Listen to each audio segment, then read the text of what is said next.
Peresmian Gereja Santo Ludovicus Ohoy Faan oleh Bupati dan Uskup Amboina.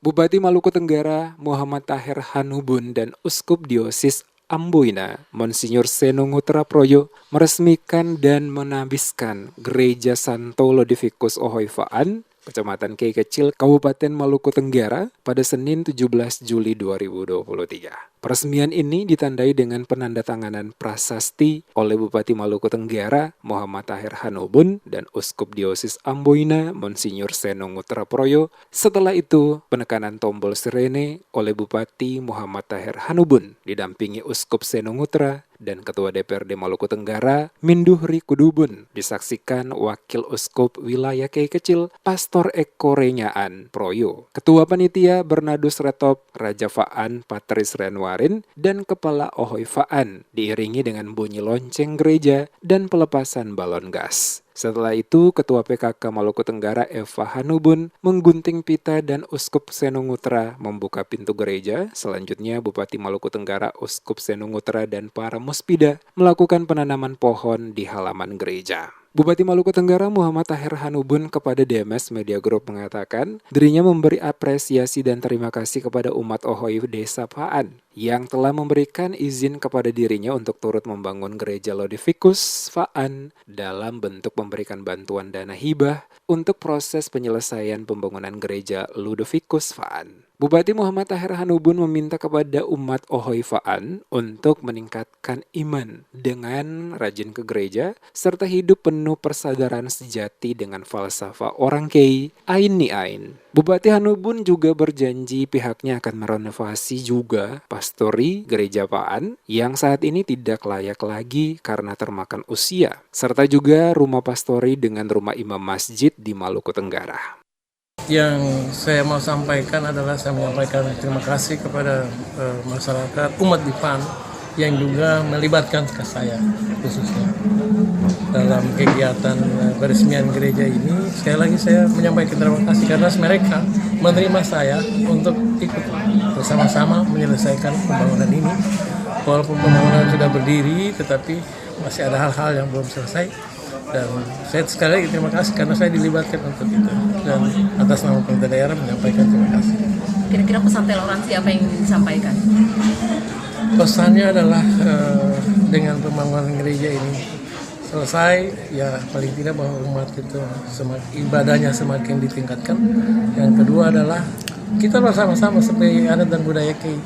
Di sini kalau pembangunan gereja, masjid itu kan tidak membedakan Islam dan Kristen. Mari kita sama-sama menyelesaikan, dan selama periode saya itu yang saya buktikan kepada masyarakat Kei.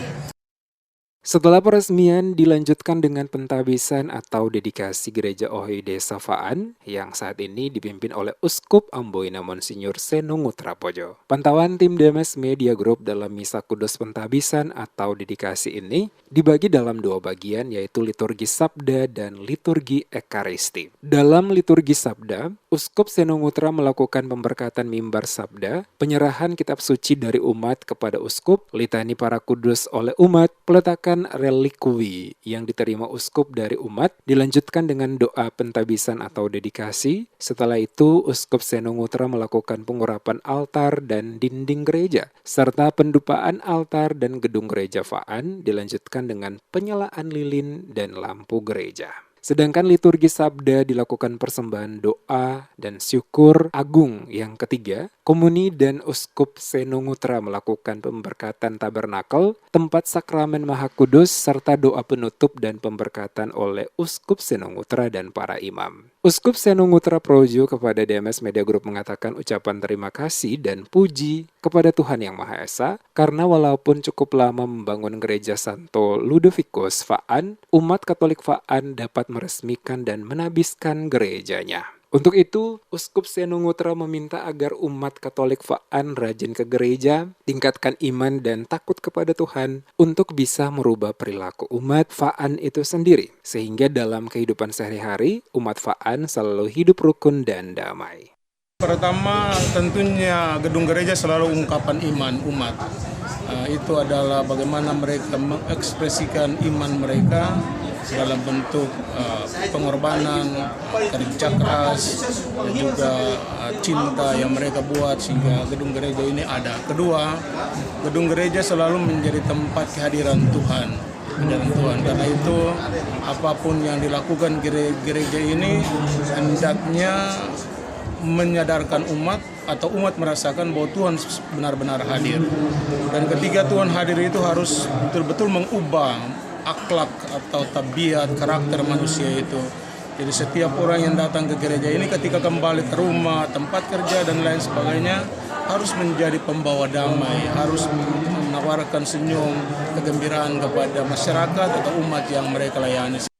Sementara itu, Ketua Panitia Peresmian dan Pentabisan Gereja Katolik Santo Lodovicus Faan Bernardus Retop kepada DMS Media Group mengatakan bahwa Gereja Lodovicus Faan dibangun selama 23 tahun. Sementara itu, paduan suara dalam misa pentabisan yaitu paduan suara dari masyarakat Faan dan Werlilir yang berdomisili di Merauke dan paduan suara stasi Faan, sedangkan tarian persembahan dari masyarakat Faan dan Werlilir domisili Timika, Papua.